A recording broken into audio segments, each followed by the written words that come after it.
Hello बच्चों, आज हम लोग रे ऑप्टिक्स का न्यूमेरिकल डिस्कस करने जा रहे हैं। आप लोगों को जिस ऑर्डर में वीडियो दिए गए हैं उसी ऑर्डर में हम लोग न्यूमेरिकल डिस्कस करेंगे।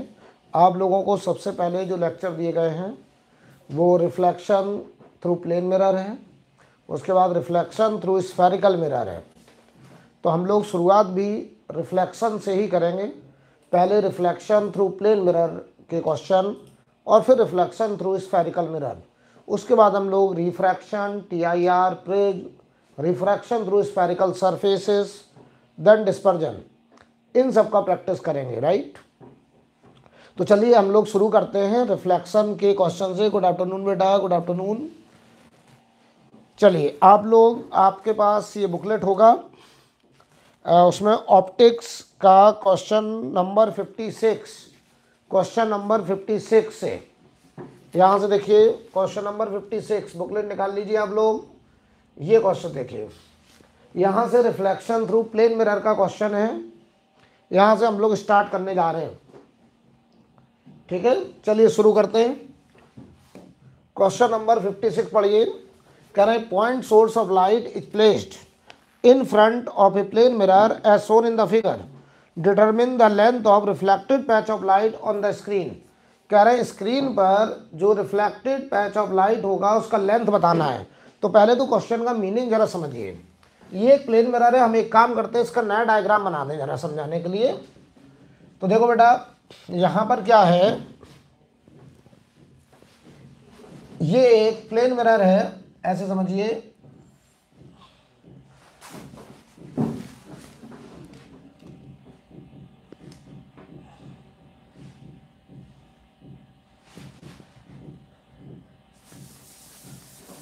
जरा देखिए, यहाँ पर ये एक प्लेन मिरर है और इस प्लेन मिरर की लेंथ है बेटा L, ठीक है।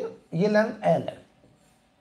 जरा ध्यान देंगे ज्योमेट्री में, यहाँ से L दूरी पर, यहाँ से L दूरी पर और L हाइट पर ये पॉइंट सोर्स है लाइट का, पॉइंट सोर्स। और इससे L नीचे, यहां से L डिस्टेंस नीचे, यहां पे हमने एक स्क्रीन लगा रखा है। हमको पता करना है इस स्क्रीन पर जो लाइट सोर्स से लाइट रे आएगी, मिरर पे पड़ेगी और रिफ्लेक्ट होकर के स्क्रीन पर पहुंचेगी। तो हमको बताना है कि स्क्रीन पर रिफ्लेक्टेड लाइट का जो पैच लेंथ होगा वो कितना होगा। तो देखो हम लोग क्या करेंगे, इस लाइट सोर्स से जो लाइट रे आएगी इस मिरर के टॉप पे पड़ेगी, ऐसे। ये लाइट रे, ये इंसिडेंट रे है। तो आपने पढ़ा होगा जितना एंगल ऑफ इंसिडेंस होगा उतना ही एंगल ऑफ रिफ्लेक्शन होगा। अगर ये एंगल बेटा I है तो एंगल ऑफ रिफ्लेक्शन भी I होगा, ये रिफ्लेक्टेड लाइट जाएगा और ये एंगल हमारा I हो जाएगा, ठीक है। तो जरा पहले तो समझिए जरा कि यार ये दूरी अगर L है और ये L है तो इस ट्रायंगल में tan I की वैल्यू, tan I की वैल्यू बताओ L/L यानी 1 है। तो इस वाले ट्रायंगल में भी जरा समझेंगे, इसको डॉट डॉट डॉट अगर बढ़ाएं ऐसे, तो बताओ यहाँ tan I लगाएं तो tan I की वैल्यू 1 आनी चाहिए और tan थीटा होता है परपेंडिकुलर अपॉन बेस।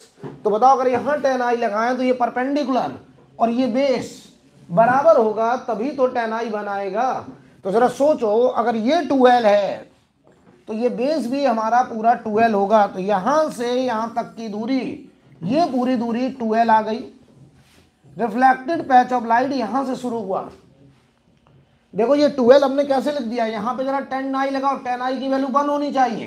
तो अगर ये परपेंडिकुलर 2L है, ये L और L 2L, तो ये बेस लेंथ भी हमारा 2L होना चाहिए। तो ये पूरा बताओ 2L होगा, राइट। अब जरा सोचिएगा, अगर हमने यहां से ये 2L निकाल लिया तो अब बताओ जो लाइट रे, यहां पे देखिएगा जरा, जो लाइट रे यहां पड़ेगी वो रिफ्लेक्ट होकर के यहां कहीं आएगी।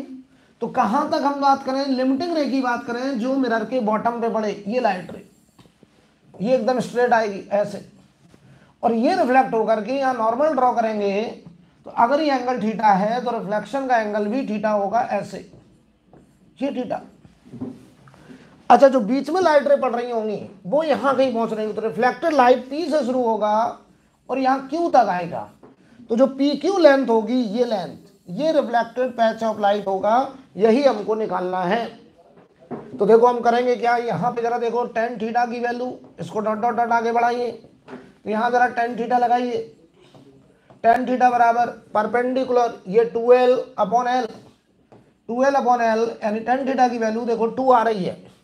सिमिलरली इस ट्रायंगल में, ये जो ट्रायंगल है इसमें जरा टेन थीटा लगाओ, तो परपेंडिकुलर अपॉन बेस, तो परपेंडिकुलर बेटा ये हुआ x और ये बेस हुआ हमारा, सॉरी परपेंडिकुलर l है और ये बेस हुआ x, तो l/x, तो ये बताओ 2 है, ये l/x, x की वैल्यू बेटा l/2 आ गई, तो ये दूरी बताओ l/2 है इतना। अगर ये l/2 है और ये पूरा 2l था, तो बताओ ये जो बीच का गैप है ये हमारा 3l/2 आ गया। 2l में से l/2 सब्ट्रैक्ट करेंगे 3l/2, यही 3l/2 हमारा पैच लेंथ होगा, आंसर थर्ड हो जाएगा। आपको पता है जो लाइट रे यहां बीच में पड़ रही होंगी ऐसे, वो रिफ्लेक्ट होकर के यहां पहुंच रही होंगी, जो लाइट रे यहां पड़ रही होंगी वो रिफ्लेक्ट होकर के यहां पहुंच रही होंगी। लेकिन हमको इन सारी रे को दिखाने की जरूरत नहीं है, हम केवल और केवल एक्सट्रीम रे की बात करेंगे जो मिरर के टॉप पे पड़े और बॉटम पे पड़े। बाकी सारी रे इन दोनों पॉइंट P और Q के बीच में पहुंच रही होंगी, तो reflected patch of light P से शुरू होगा और Q पे खत्म हो जाएगा। तो हमको PQ लेंथ फाइंड आउट करनी थी, राइट। तो आपका पहले क्वेश्चन का इसका आंसर 3l/2 हो गया, ठीक है।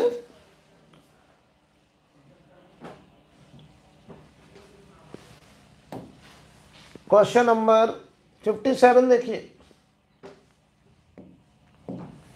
57 पढ़िए। प्लेन मिरर है, क्वेश्चन पढ़ो। For the following situation find velocity of image with respect to object. हमको क्या निकालना है, velocity of image with respect to object, यानी इमेज की वेलोसिटी रिलेटिव निकालनी है, विद रिस्पेक्ट टू ऑब्जेक्ट निकालनी है, राइट। अब जरा समझिए, तो अगर ये ऑब्जेक्ट इधर 2 से जा रहा है, तो हमने आपको क्या पढ़ाया था, आपने लेक्चर देखे होंगे तो याद करिए, मैंने आपको क्या बताया है कि अगर ऑब्जेक्ट मिरर के नॉर्मल के अलोंग परपेंडिकुलर अगर u वेलोसिटी से जाएगा या v वेलोसिटी से जाएगा, तो इमेज भी नॉर्मल के अलोंग v से अपोजिट डायरेक्शन में जाएगा।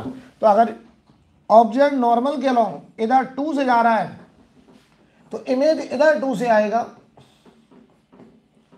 ये बताओ इमेज की velocity due to motion of object है।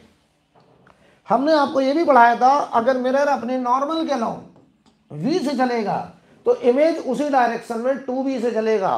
तो बताओ अगर मिरर इधर नॉर्मल के अलोंग 2 से जा रहा है, तो इमेज इधर ही 4 से जाएगा। तो बताओ इसकी वजह से ये 2 आएगा अपोजिट, और इस 2 की वजह से मिरर की वजह से 4 आएगा। तो बताओ velocity of image with respect to earth, image की वेलोसिटी अर्थ से देखने पर 2 और 4 6 मीटर पर सेकेंड, और डायरेक्शन हो गई -i लेफ्ट साइड। लेकिन हमको बेटा ये नहीं पूछा है, हमको इमेज की velocity with respect to earth नहीं पूछी है, हमको इमेज की वेलोसिटी पूछी है विद रिस्पेक्ट टू ऑब्जेक्ट। तो हम क्या करेंगे, velocity of image with respect to अगर ऑब्जेक्ट लिखना है, तो हम इमेज की velocity with respect to earth में से माइनस कर देंगे ऑब्जेक्ट की velocity with respect to earth. तो बताओ इमेज की velocity with respect to earth 6 -i, object की velocity with respect to earth 2i। तो आंसर बताओ बेटा 8 मीटर पर सेकेंड, और डायरेक्शन हो जाएगा -i। तो आपका आंसर लास्ट पार्ट हो जाएगा 8 मीटर पर सेकेंड। मैं फिर से रिपीट कर रहा हूं, मैंने आपको जो कॉन्सेप्ट पढ़ाया था उसमें बताया गया प्लेन मिरर के केस में अगर कोई ऑब्जेक्ट प्लेन मिरर के पैरेलल जाता है, तो इमेज में वो velocity with respect to earth same रहती है, चेंज नहीं होती है। लेकिन अगर कोई ऑब्जेक्ट मिरर के परपेंडिकुलर जाता है, तो इमेज में वो वेलोसिटी रिवर्स हो जाती है। और अगर मिरर भी मूव करने लगे और मिरर नॉर्मल के अलोंग v से चले, तो इमेज उसी डायरेक्शन में 2v से चलता था। और अगर मिरर अपनी लेंथ के पैरेलल चलने लगे, तो उसकी वजह से इमेज में कोई भी मोशन नहीं आता था। ये सारे रिजल्ट्स हमने आपको प्लेन मिरर के जो लेक्चर हैं उसमें बताए हैं। चलिए आगे बढ़ते हैं। तो इस क्वेश्चन का आंसर लास्ट 58 नंबर क्वेश्चन बेटा पढ़ लो जरा। हमसे कहा जा रहा है determine the separation between second and third image formed in mirror M1। M1 mirror बेटा ये है। चलो M1 में हमको दूसरी और तीसरी इमेज के बीच का सेपरेशन पूछा है, तो हम बताओ दूसरी और तीसरी इमेज के बीच का सेपरेशन तो तभी आएगा ना जब आप पहले 3 इमेज की पोजीशन बताइए, तब हम दूसरी और तीसरी इमेज के बीच का सेपरेशन फाइंड आउट कर पाएंगे। तो आप हमको जरा बताएं M1 की जो पहली इमेज होगी, ये देखो दूरी d/3 है, तो M1 की जो पहली इमेज बनेगी I1, वो बताओ d/3 पीछे बनेगी, क्योंकि प्लेन मिरर का कॉन्सेप्ट है जितना दूर ऑब्जेक्ट होगा उतना पीछे इमेज बनेगा। अगर ऑब्जेक्ट रियल होगा तो इमेज वर्चुअल बनेगा, और ऑब्जेक्ट अगर वर्चुअल होगा तो इमेज रियल बनेगा। ये प्लेन मिरर की क्वालिटी है, राइट। तो चलिए भाई बताइए, M2 की पहली इमेज ये 2d/3 है, तो यहाँ 2d/3 पीछे बनेगी। ये बताओ I1 डैश M2 की पहली इमेज। अब जरा बताइए इस M1 के लिए जो अगला ऑब्जेक्ट होगा क्या वो I1 डैश होगा? तो जरा बताओ आप हमें, ये पूरा गैप D है और ये 2d/3, तो 5d/3 होगा, तो इसकी दूसरी इमेज यहां बनेगी I2 और ये गैप होगा बेटा 5d/3। अब आइए जरा, अगर हम बात करें M2 की दूसरी इमेज कैसे बनेगी, तो M2 की दूसरी इमेज के लिए M1 का पहला इमेज ऑब्जेक्ट होगा, तो ये गैप D + d/3 यानी 4d/3 यहां बनेगा I2 डैश, और ये गैप होगा 4d/3। बताओ कोई दो प्लेन मिरर हैं, पैरेलल रखें, उनके बीच में कहीं भी एक ऑब्जेक्ट है, उसकी total number of images infinite होती हैं, राइट। चलिए भाई दो इमेज हमने बना ली। अब सोचो इसकी तीसरी इमेज M1 की तीसरी इमेज के लिए जो नया ऑब्जेक्ट होगा वो I2 डैश होगा, और ये D + 4d/3 7d/3, तो यहां होगा हमारा I3, और ये गैप होगा यहां से लेके यहां तक का ये गैप होगा, बताओ जरा 7d/3, राइट। अब अगर हम तुमसे कहें M2 की तीसरी इमेज के लिए ये दूसरा इमेज ऑब्जेक्ट होगा 5d/3 + D, यहां पे होगा I3 डैश, और ये दूरी होगी 8d/3। अब सोचो अगर हमें M1 की दूसरी और तीसरी में, दूसरी देखो 5d/3 पर है और तीसरी बताओ 7d/3 पर है, तो इनके बीच का ये सेपरेशन 2d/3 आ गया, 7d/3 में से 5d/3 हो गया। अगर वो हमसे कहते थे M2 की दूसरी और तीसरी इमेज के बीच का सेपरेशन, तो 8d/3 में से 4d/3 जाता, 4d/3 आंसर होता। तो देखो M1 मिरर की सेकंड और थर्ड इमेज के बीच का जो सेपरेशन है वो 2d/3 आ रहा है, जबकि M2 की सेकंड और थर्ड इमेज के बीच का जो सेपरेशन है वो 4d/3 आ रहा है। क्वेश्चन में हमसे M1 का पूछा है, तो आंसर हमारा 2d/3 सेकंड पार्ट हो जाएगा। देख लीजिए भाई,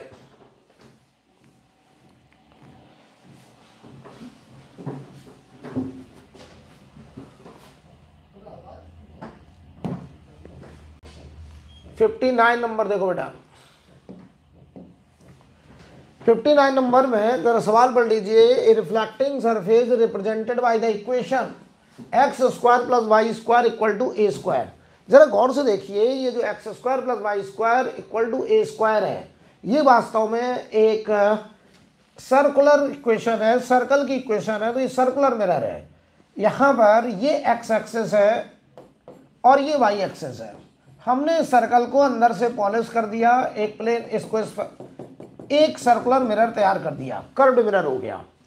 कह रहा है a ray travelling in negative x direction is directed towards positive y direction after reflection from the surface at point P, then coordinate of the point P। कह रहे कोई लाइट रे नेगेटिव x में आ रहा है और रिफ्लेक्शन के बाद पॉजिटिव y डायरेक्शन में चला जा रहा है, तो जिस पॉइंट पर उसका रिफ्लेक्शन हो रहा है उस पॉइंट का हमको कोऑर्डिनेट बताना है। इसका मतलब ये हुआ कि लाइट रे देखो बेटा ऐसे नेगेटिव x में आया तो ये फर्स्ट क्वाड्रेंट में आएगा ऐसे, और यहाँ पे हम लोग नॉर्मल ड्रॉ करेंगे, तो पॉइंट ऑफ इंसिडेंस पर ये सर्कल है, सर्कल पे जो नॉर्मल होता है बताइए वो रेडियस होता है, और रेडियस सेंटर से पास करता है, और ये एंगल हमारा P, ये पॉइंट हमारा P है, इसी पॉइंट P का हमको कोऑर्डिनेट फाइंड आउट करना है। तो बताओ अगर ये एंगल थीटा, तो लाइट रे रिफ्लेक्शन के बाद पॉजिटिव y में चला गया, तो यार ये एंगल भी थीटा। तो गौर से देखो ये 2 थीटा 90 डिग्री हो रहा पूरा, ये x है ये y है, तो ये थीटा 45 डिग्री हो गया। अगर ये 45 हो गया तो जरा सोचो ये भी 45 हो गया, तो इस पॉइंट का हमको कोऑर्डिनेट चाहिए। बताओ ये रेडियस है और इस सर्कल की इक्वेशन होती है x² + y² = r²। तो r बराबर रेडियस a है। तो जरा सोचो, ये रेडियस है a, अगर ये ऑरिजिन है o, तो बताओ अगर ये a है तो ये a का cos 45 a बाई रूट 2 और ये a का sin 45 a बाई रूट 2। तो बताओ इस पॉइंट P का जो कोऑर्डिनेट होगा, P पॉइंट का जो कोऑर्डिनेट आएगा, ये बताओ x coordinate a by root 2 और y कोऑर्डिनेट हमारा a बाई रूट 2। आंसर होगा a बाई रूट 2 को हमारा a बाई रूट 2, यानी नन ऑफ दीज आंसर है, और इसका करेक्ट आंसर है a by root 2 comma a by root 2।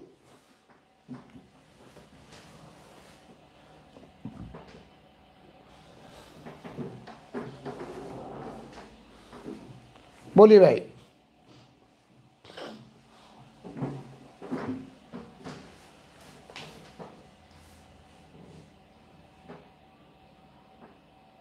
Clear है?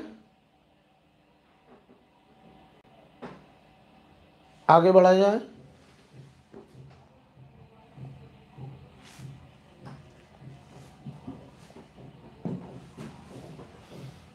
सिक्सटी नंबर क्वेश्चन, ऐसा सवाल हम लोग अभी अभी करके गए हैं। सवाल पढ़ लीजिए। A point object O is placed between two plane mirrors, ये हमारा पॉइंट ऑब्जेक्ट है। The distance of first three images formed by mirror M2 from 8। कह रहे M2 की पहली तीन इमेजेस की डिस्टेंस बतानी है, वो भी M2 से ही बतानी है। ठीक है, चलो हम एक काम करते हैं, इस डायग्राम को थोड़ा सा यहां पे ले आते हैं, जरा समझाते हैं। ठीक, ये एक प्लेन मिरर है और ये एक प्लेन मिरर है। इसका नाम M2 है, इसका नाम M1 है। हमें M2 की तीन इमेज की दूरी पता करनी है। ये ध्यान दीजिए, ये O है, ये दूरी 2 mm है और ये दूरी 8 mm है। ये पूरा गैप 10 mm हमको बताया गया है। ठीक है, चलो भाई बताओ M2 की पहली इमेज के लिए ऑब्जेक्ट O होगा जो कि 2 mm पीछे इमेज बनाएगा I1। ये M2 की पहली इमेज। बताओ ये हमारा M2 था, ये M1।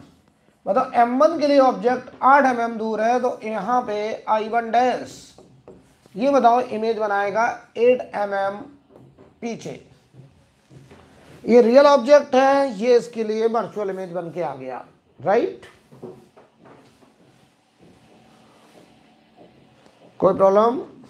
अब देखिए, अगर हम बात करें इस M1 के लिए, पहली इमेज ही बन गई, M2 की पहली इमेज ही बन गई। अब सोचो जरा, M1 की दूसरी इमेज के लिए जो ऑब्जेक्ट होगा, क्या बताओ वो I1 होगा?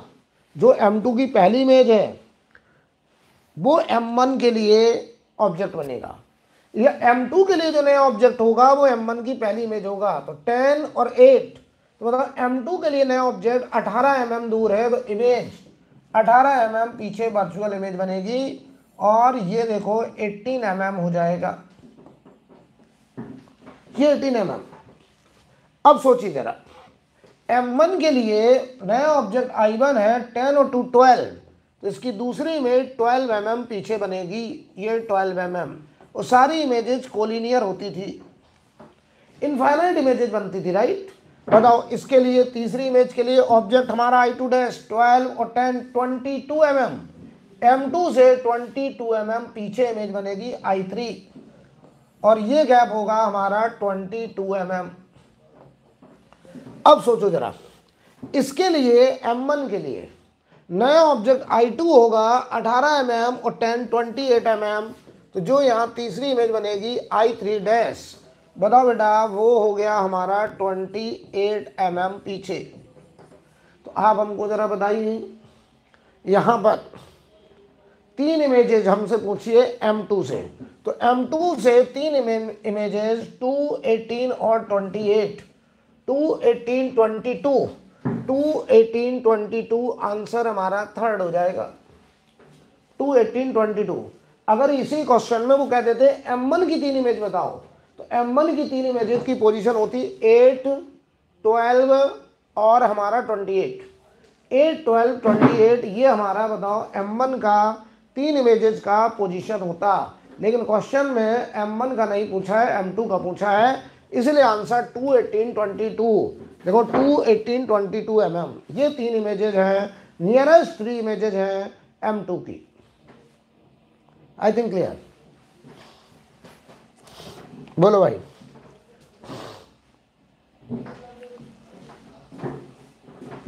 रिप्लाई करिए, क्लियर है? आपको लेक्चर देखना है पूरा, उसमें सब कुछ कराया गया है।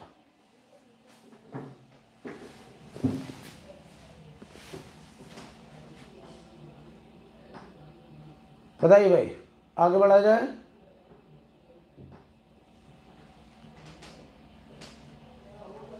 चलिए, क्वेश्चन नंबर 61 पढ़ लो बेटा। 61 में कह रहा है अ रे रिफ्लेक्टेड सक्सेसिवली, सक्सेसिवली मतलब लगातार, from two plane mirrors included at a certain angle undergoes a deviation of 240 degree, the number of images is. ध्यान दीजिए सवाल में क्या बोला जा रहा है। दो प्लेन मिरर मान लीजिए कुछ एंगल में है, वही एंगल हमसे पूछा गया है, ठीक है, ये एंगल हमसे पूछा गया है। नंबर ऑफ इमेजेस हमको निकालनी, पहले मिरर के बीच का एंगल निकालते हैं। यहां मान लो कोई ऑब्जेक्ट रखा गया है, तो कह रहे हैं कोई ऑब्जेक्ट पहले मिरर से रिफ्लेक्शन किया, ये देखिए यहां नॉर्मल ड्रॉ हुआ, फिर इससे रिफ्लेक्शन किया और लाइट रे ऐसे बाहर निकल गया। अगर ये थीटा तो ये थीटा, ये अल्फा तो ये अल्फा। जरा याद करिए, अगर आपने लेक्चर देखा है कि दो प्लेन मिरर से लगातार रिफ्लेक्शन करने के बाद कोई भी लाइट रे बाहर निकलती है तो वो अपने ओरिजिनल पाथ से कितना एंगल घूम जाती है, जरा इस बात का रिप्लाई करिए आप लोग, मैं जानना चाहता हूं। कोई भी लाइट रे दो प्लेन मिरर से लगातार रिफ्लेक्शन के बाद अगर बाहर जाती है तो वो अपने ओरिजिनल पाथ से जो एंगल डेविएट होती थी, क्या वो डेविएशन आपको याद है? Delta net. डेल्टा नेट क्या होता था बेटा? 360 degree minus 2 theta, 360 degree minus 2 theta, जहां पे थीटा होता था एंगल बिटवीन मिरर। और ये बताओ डेल्टा नेट 240 दिया है, और ये देखो 360 माइनस 2 थीटा, 2 थीटा की वैल्यू 120 आ गई, थीटा बताओ 60 डिग्री आ गया। इसका मतलब इन मिरर के बीच में जो एंगल होगा बताओ वो 60 डिग्री होगा। और अगर बताओ मिरर के बीच में एंगल 60 है, अगर दो प्लेन मिरर, सोचिए अब सवाल इतना बचा है कि दो प्लेन मिरर 60 डिग्री एंगल पे हैं और यहाँ बीच में कोई ऑब्जेक्ट रखा गया है, तो इस ऑब्जेक्ट की total number of images n बराबर 360 डिग्री अपॉन थीटा माइनस 1। ठीक है, थीटा की जगह 60 रख दीजिए बेटा, तो 360 अपॉन 60 माइनस 1, आंसर हो जाएगा 5 इमेजेस।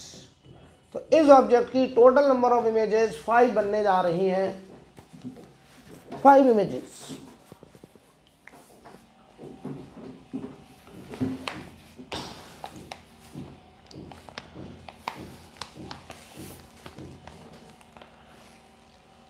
बताइए भाई, क्लियर है?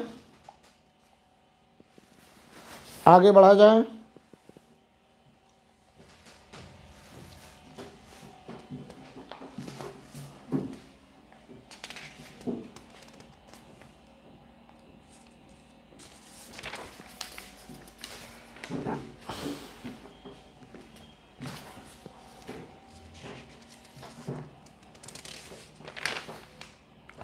चलिए आगे बढ़ते हैं। 62 नंबर क्वेश्चन पढ़ लो बेटा पहले। 62 में हमसे कहा जा रहा है two plane mirrors are incline to each other at an angle 70 degree. ध्यान दीजिए, हम एक रफ डायग्राम बनाएंगे। दो प्लेन मिरर 70 डिग्री पे इंक्लाइंड है, ये एक प्लेन मिरर है और एक प्लेन मिरर ये है, ठीक। A ray is incident on one mirror at an angle theta with mirror The ray reflected from this mirror fall on the second mirror from where it is reflected parallel to the first mirror. The value of theta is, फिर से एक बार question पढ़ लीजिए। चलो भाई, हम इस mirror को M1 मिरर नाम दे रहे हैं। चलिए इसको M1, इसको नाम दे दिया M2। ठीक, सवाल पढ़ लीजिए। क्वेश्चन में कहा जा रहा है आ रे is incident on one mirror at an angle theta, theta with mirror लिखा है, मिरर से थीटा। तो देखिए भाई, कोई लाइट रे ऐसे आया, ये एंगल थीटा है मिरर से। तो बताओ यहां अगर हम नॉर्मल ड्रॉ करें तो नॉर्मल से कितना एंगल होगा, 90 माइनस थीटा। और ये लाइट रे रिफ्लेक्ट होकर के ऐसे गया तो ये एंगल भी 90 माइनस थीटा होगा, तो ये एंगल थीटा हो जाएगा। ठीक, अब सोचिए जरा, यहां पे फिर नॉर्मल ड्रॉ होगा। जब यहां से रिफ्लेक्शन हुआ दूसरे मिरर से तो क्या लिख रहे हैं, on the second mirror from where reflected parallel to the first mirror. दूसरे मिरर से जब रिफ्लेक्शन के बाद लाइट रे बाहर आया तो पहले मिरर के पैरेलल आया, यानी ऐसे आया, ऐसे आया इसके पैरेलल। अगर इसके पैरेलल आया तो सोचो, ये रे अगर इसके पैरेलल है तो ये एंगल 70 डिग्री होगा, और ये नॉर्मल है तो ये 20 होगा, तो ये भी 20 होगा, तो यार ये 70 होगा। देख लीजिए भाई, हमें थीटा निकालना है। तो बताओ इस ट्रायंगल के अंदर के तीनों एंगल का सम 180 होना चाहिए। तो 70 प्लस 70 प्लस थीटा मिल करके 180।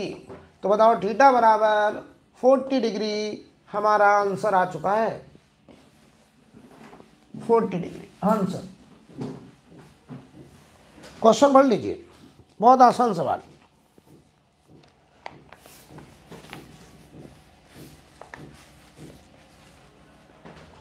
राइट, आगे बढ़े। क्लियर है ये, कोई डाउट? ये ध्यान देना है, इसमें बस यही कहा गया था कि ये जो एंगल थीटा है वो मिरर से, आप नॉर्मल से मत ले लीजिएगा। ये एंगल थीटा कहां से लेना है, मिरर से।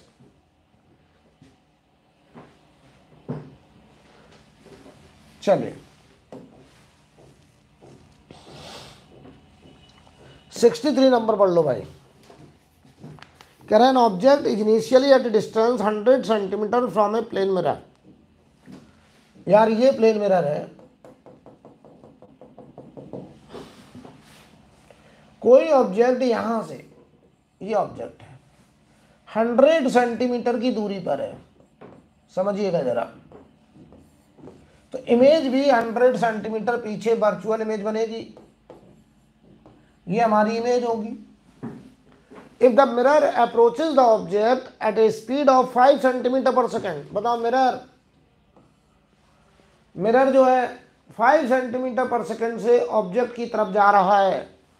देन आफ्टर 6 सेकेंड, तो 6 सेकेंड के बाद जरा सोचो, अगर ये मिरर ऑब्जेक्ट की तरफ 5 सेंटीमीटर पर सेकेंड से जा रहा है तो 6 सेकेंड के बाद ये 30 सेंटीमीटर खिसक चुका होगा। अगर ये 30 खिसक गया तो बताओ ऑब्जेक्ट से ये दूरी 70 सेंटीमीटर बची, क्योंकि ये पूरा 100 हुआ करता था। तो यहां से बताओ 70 पीछे इमेज यहां बनेगी आई डैश, और ये दूरी बताओ 70 सेंटीमीटर होगी। तो क्या पूछ रहे हैं हमसे अब, distance between object and its image. Image ये है, ऑब्जेक्ट ये है, ये 70 है, ये 70 है। तो बताओ ऑब्जेक्ट से इमेज के बीच की दूरी 140 सेंटीमीटर हो जाएगी। आंसर हमारा सेकंड, आंसर हमारा सेकंड हो जाएगा। तो बेटा लेक्चर देखिए, आप लेक्चर डाल दिए गए हैं, लेक्चर देखना स्टार्ट कर दीजिए, लेक्चर देखना स्टार्ट कर दीजिए। हम कल का टाइम आपको दे देंगे, परसों फिर क्लास लगाएंगे, कल नहीं लगाएंगे। कल तक आप लेक्चर देख लीजिएगा पूरा, प्लेन मिरर और स्फेरिकल मिरर, नोट्स बनाइएगा पूरा। परसों फिर इसके आगे डिस्कस करूंगा मैं, ठीक है। तो आप लोग लेक्चर जरूर देख लीजिएगा कल तक, और आगे अब ऑप्टिक्स पूरा पढ़ते चलिएगा, हम लगातार डिस्कशन करते रहेंगे। और ऑप्टिक्स के बाद सेमीकंडक्टर का लेक्चर हमने अपलोड कर दिया ऑलरेडी, उसे आप लोग देखते रहें। चलिए इसी क्वेश्चन को हम दूसरे तरीके से भी करके दिखाते हैं। देखिए भाई, सवाल में हमसे कहा जा रहा है कि यार ये एक प्लेन मिरर है और इस प्लेन मिरर से कोई ऑब्जेक्ट 100 सेंटीमीटर की दूरी पर है, तो यहां से इमेज भी 100 सेंटीमीटर पीछे बनेगा, ये 100 सेंटीमीटर होगा। ठीक, अब कहना जो ऑब्जेक्ट है वो 5 सेंटीमीटर की स्पीड से जा रहा है, किसकी तरफ? ऑब्जेक्ट की तरफ। तो सोचो जरा, अगर ये 5 से जाएगा तो बताओ, मैंने तुम्हें क्या सिखाया था, अगर मिरर अपने नॉर्मल के अलोंग v वेलोसिटी से जाता है तो इमेज उसी डायरेक्शन में 2v वेलोसिटी से जाता है, तो ये बताओ इमेज इधर जा रहा होगा 10 सेंटीमीटर पर सेकेंड से। कितने से जा रहा होगा बेटा? 10 से, डबल से। ठीक है, आपसे नहीं हो पाएगा तो आप आराम से करते रहिए, हम लेक्चर बनाते रहेंगे, आप बाद में देख लीजिएगा। जिनसे हो जाए वो लोग लाइक करेंगे, ठीक है, जो लोग मेरे साथ चल पाएंगे। बाकी आप लेक्चर आराम से करिए और ये लेक्चर पड़े रहेंगे यूट्यूब पे, आप देख लीजिएगा दोबारा जब आपसे हो जाए। ठीक है, अब देखिए भाई, अगर हम बात करें, ये अगर 5 से जा रहा है तो इमेज 2 टाइम्स 10 से जाएगा, तो बताओ भाई 6 सेकंड में, तो ये 10 से जा रहा है तो 6 सेकंड में ये बताओ 40 चल जाएगा। तो बताइए आप हमको, ये पूरी दूरी 200 हुआ करती थी, अब ये दूरी इमेज यहां आ गई, तो बताओ 200 में से 40 खिसक आया, सॉरी 6 सेकंड है ना, तो 60 खिसक आएगा। कितना? 60, 6 सेकंड में। ये फोटोग्राफ t बराबर 0 का है, ये फोटोग्राफ 6 सेकंड का है, तो बताओ 6 सेकंड में 60 अगर खिसकेगा तो बताओ जरा, 200 में से 60 कम हो गया, तो ये दूरी हमारी 140 सेंटीमीटर आंसर आ जाएगा। ठीक है, कोई प्रॉब्लम? आगे बढ़े। आप ऐसे भी कर सकते थे, क्योंकि हमने आपको पढ़ाया था मिरर अपने नॉर्मल के अलोंग अगर b से जा रहा है तो इमेज उसी डायरेक्शन में 2 टाइम्स b से जाएगा, डबल स्पीड से जाएगा। और अगर डबल स्पीड से जाएगा तो ये बताओ 5 से जा रहा है तो ये 10 से जा रहा है, और 10 से जा रहा है तो बताओ 6 सेकंड में 60 जाएगा, तो पूरा गैप 200 हुआ करता था, 200 में से 60 कम कर दो तो क्या बताओ 140 बचेगा।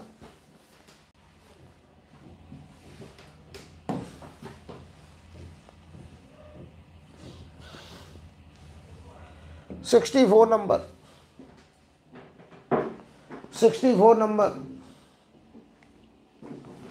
सवाल में कह रहे हैं, a ray reflected successively from a plane mirrors inclined at a certain angle undergoes a deviation of 380 degree. Number of images observable. बताओ भाई, डेल्टा नेट क्या सिखाया था हमने? 2 प्लेन मिरर से लगातार रिफ्लेक्शन के बाद कोई लाइट रे अगर बाहर निकलती है तो वो अपने ओरिजिनल पाथ से डेविएट हो जाती है 360 डिग्री -2 थीटा, और ये देखो 300 डिग्री दिया है, और ये बताओ 360 डिग्री -2 थीटा, तो 2 थीटा की वैल्यू बताओ 60 डिग्री होगा, थीटा बताइए 30 डिग्री आएगा। ये थीटा 30 आएगा। अगर थीटा 30 आ गया तो number of images 360 degree upon theta -1 n equal to 360 upon 30 -1, answer आएगा 11 इमेजेस आंसर। बहुत आसान होता है यार ऑप्टिक्स, बहुत आसान। आप लोग बस पढ़ाई शुरू कर दीजिए, बहुत आसान। ठीक है, असाइनमेंट जिन्हें नहीं मिला वो कोचिंग से ले लें आके भाई, कोचिंग से असाइनमेंट ले लीजिए। अब देखिए 64 नंबर क्वेश्चन देखिए बेटा, सवाल देखिए। हमको क्वेश्चन में मिरर की वेलोसिटी, ऑब्जेक्ट की वेलोसिटी दी गई है, 4 ऑप्शन दिए गए, हमें सही ऑप्शन पहचानना है। ठीक है, चलिए सबसे पहला काम एक बार बताइए, साइन 37 की वैल्यू क्या होती, पहले ये बताओ। चलो, क्या ये 3/5 होता है, और क्या यही cos 53 होता है? cos 37 क्या 4/5 होता है, और क्या यही साइन 53 होता है? अब देखिए भाई, अगर हम इसके कंपोनेंट करें, देखो ये प्लेन मिरर है, ये इसका परपेंडिकुलर है, तो इसका जो परपेंडिकुलर कंपोनेंट होगा tan का cos 53, और cos 53 होगा sin 37 3/5, तो tan इंटू 3/5 ये आया 6 मीटर पर सेकेंड। इधर tan का sin 53 cos 37 4/5 8 मीटर पर सेकेंड। ठीक है, पहले कंपोनेंट कर ले रहे हैं, इसके कंपोनेंट करो। tan का cos 37 ये 8 आ गया, और इधर tan का sin तो ये 6 आ गया। बहुत बढ़िया, समझ लो पहले, ये ऑब्जेक्ट की वेलोसिटी का वो कंपोनेंट है ये वाला जो कि मिरर के परपेंडिकुलर है। हमने क्या सिखाया था कि ऑब्जेक्ट की वेलोसिटी का वो कंपोनेंट जो मिरर के परपेंडिकुलर होता है वो इमेज में रिवर्स हो जाता है, ऐसे पलट जाता है, और कितना आएगा 6 मीटर पर सेकेंड रिवर्स हो जाएगा। और जो कंपोनेंट ऑब्जेक्ट का मिरर के पैरेलल होता है वो चेंज नहीं होता, ये ऐसे ही रहेगा 8 मीटर पर सेकेंड। अब देखो, जो मिरर का कंपोनेंट, मिरर की वेलोसिटी मिरर के परपेंडिकुलर है, वो बताओ उसी डायरेक्शन में डबल हो जाती है, तो 8 की जगह 16 हो गया डबल। और ये जो वेलोसिटी है मिरर के पैरेलल, मिरर की वो वेलोसिटी जो मिरर की लेंथ के पैरेलल होता है, उसकी वजह से नो इफेक्ट, इसकी वजह से नो इफेक्ट आता है, कोई मोशन नहीं होता है। तो सोचिए जरा, इधर 16 इधर 6, तो इधर 10 बचा, इधर 10, और इधर की तरफ बचा 8 मीटर पर सेकेंड। तो यानी मैं लिखूंगा velocity of image with respect to earth, ये आ गया 10i cap plus 8j cap, और velocity of object with respect to earth देखो क्या दिखाई दे रहा है, 6i प्लस 8j, और velocity of mirror with respect to earth देखो क्या लिखा है, velocity of mirror 8i plus 6j। अब बताओ हमसे क्या पूछा है कि velocity of image with respect to mirror. चलो भाई हम चारों ऑप्शन चेक करते हैं। पहले velocity of image with respect to mirror कैसे निकालेंगे, image velocity with respect to earth में से mirror velocity with respect to earth minus करेंगे, तो इसमें से इसको माइनस कर दीजिए, तो 10 में से 8 गया 2i, 8 में से 6 गया 2j cap. Image velocity with respect to mirror होगा 2i plus 2j। Second part बिल्कुल सही है, पहला गलत। Image velocity with respect to ground देखो, विद रिस्पेक्ट टू ग्राउंड है 10i प्लस 8j, ये लिख रहे हैं 10i माइनस 4j, ये गलत हो गया। Velocity of image with respect to object अगर कहें तो देखो, velocity of image with respect to अगर ऑब्जेक्ट कहें तो आप बताओ इसमें से इसको माइनस करो, तो ये आ रहा बेटा 4i कैप, इन्होंने 4j लिखा है, आना चाहिए 4i, तो ये भी गलत हो गया। तो आंसर केवल सेकंड होगा।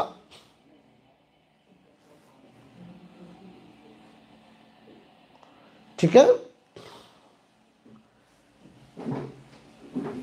इंस्टेंटेनियस सेंटर ऑफ रोटेशन एक ऐसा पॉइंट होता है जो एक इंस्टेंट के लिए रेस्ट पर होता है। बॉडी के अंदर या बाहर कोई भी एक ऐसा पॉइंट जो एक इंस्टेंट के लिए रेस्ट पर होता है उसे बोलते हैं इंस्टेंटेनियस सेंटर ऑफ रोटेशन। तो रोलिंग मोशन में वो पॉइंट कांटेक्ट पॉइंट होता है जिसके अबाउट हम बॉडी को प्योर रोटेटिंग मान सकते हैं, जिसे ICR बोलते हैं। रोलिंग में वो पॉइंट कांटेक्ट पॉइंट होता है। कोई भी जनरल मोशन को हम एक इंस्टेंट के लिए प्योर रोटेशनल मोशन कन्वर्ट कर सकते हैं अदर देन ट्रांसलेशनल मोशन, और उस पॉइंट को, जो पॉइंट एक इंस्टेंट के लिए रेस्ट पर है, उसे बोलते हैं centre of rotation, instantaneous centre of rotation, ICR। खैर ये सवाल देखो क्लियर है, इसका आंसर सेकंड होगा। ठीक है, हमने सब कुछ निकाल दिया। चलिए आगे बढ़ते हैं। देखिए भाई 66 नंबर, बेटा लेक्चर देखना बहुत जरूरी है। आप लोग पहले इसके लेक्चर जरूर कंप्लीट कर लें, तब इसमें आपको बड़ा मजा आएगा। हम कल क्लास नहीं लेंगे इसलिए क्योंकि आप लोगों ने अभी ऑप्टिक्स के लेक्चर नहीं देखे, तो आप लोग लेक्चर दे, परसों हम इसके लेक्चर आगे कंटिन्यू करेंगे। ठीक है, तो आप लोग लेक्चर कल तक जरूर, कल पूरा दिन है आपके पास, आज का दिन है, आप लोग प्लेन मिरर एटलीस्ट कंप्लीट कर लें और फिर स्फेरिकल मिरर भी कंप्लीट करें। राइट, तो चलिए अगला सवाल करते हैं। एक दो सवाल और अभी हम लोग करेंगे, लेकिन इसमें मज़ा आपको तभी आएगा जब आप करके आएंगे, एक बार लेक्चर देख करके आएंगे। राइट, चलो इस सवाल में देखो बेटा, ये 3 प्लेन मिरर है। देखिए सवाल क्या है, ये एक इक्विलैटरल ट्रायंगल में ऐसे 3 प्लेन मिरर लगाए गए हैं। यहाँ पे हमने पॉलिश कर रखा है।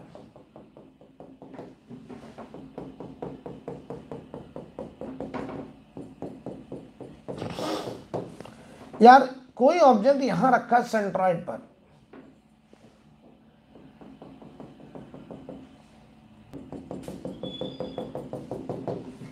ये एंगल 30, ये 30, यानी पूरा एंगल 60 है। ये भी 30, ये भी 30, ये 30, ये 30। ध्यान दीजिए,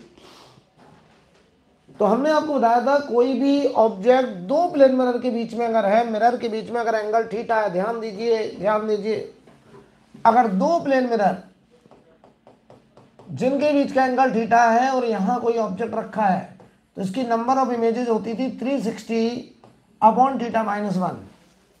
तो बताओ इन दो के लिए थीटा 60 है, तो 360 अपॉन 60 -1 5 इमेजेस, वो 5 इमेज और ये ऑब्जेक्ट ऐसे एक सर्कल पे लाई करते हैं ऐसे, और हर 2 इमेज 60-60 एंगल पे ऐसे होंगी 60-60 पर। तो पूरा 360 में 6 हिस्से होंगे 60-60 के, जिसमें 5 जगह इमेज होगी, वो छठवां ये ऑब्जेक्ट होगा।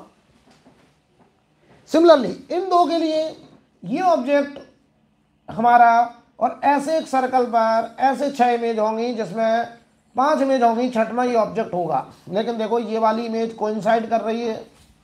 ऐसे इन 2 के लिए अगर हम यहाँ सर्कल मान के घुमा दें, तो ये ऑब्जेक्ट उस सर्कल पे होगा, 5 इमेज और होंगी, लेकिन इसमें से एक ये कोइंसाइड और एक ये कोइंसाइड, यानी 5 इमेज इससे, 5 इससे, 5 इससे, 15 इमेज। लेकिन 15 में से ये 3 इमेज दोबारा रिपीटेड इमेज हैं, तो 15 में से 3 2 बार काउंट हुई है, एक बार हटा दीजिए तो 12 इमेज बन के आएंगी, 12 इमेजेस। या ऐसे सोचो, इसकी 5 इमेज, इसमें नई, इसमें देखो नई, इसमें नई 4 इमेज होंगी, ये वाली रिपीट होगी, और इसमें बताओ 2 रिपीट हो रही तो 3 नई होंगी, 5 इसमें फ्रेश, 4 इसमें फ्रेश, 3 इसमें फ्रेश, 12 इमेजेस बन करके आएंगी। या ऐसे सोचो 5 5 5 15 इमेजेस, जिसमें से 3 इमेज रिपीटेड हो रही हैं, तो 12 इमेजेस। क्लियर? यहां थीटा की जगह 60 रखोगे 5 आएगा, 5 आएगा, 5 इमेजेस बन रही हैं, तो 5 हिस्से 5 हिस्से 5 हिस्से, टोटल 15, और जिसमें से 3 रिपीट हो रही हैं, तो 12 इमेजेस का फॉर्मेशन होगा। राइट, कोई प्रॉब्लम? तो बेटा एक काम करिए, आप लोग इसके आगे एक बार लेक्चर देख लीजिए, ठीक है, तब करने में मजा आएगा। तो हम लोगों की मुलाकात परसों होगी, उसके लिए लेकिन आप पहले प्लेन मिरर और स्फेरिकल मिरर पूरा तैयार कर लीजिए बढ़िया से, ठीक है। फिर हम यहाँ से न्यूमेरिकल डिस्कस करेंगे आगे, ठीक है। तो पहले हम लोग प्लेन मिरर, स्फेरिकल मिरर, फिर उसके बाद रिफ्रैक्शन। आगे आप लेक्चर देखते चलिएगा, ठीक है।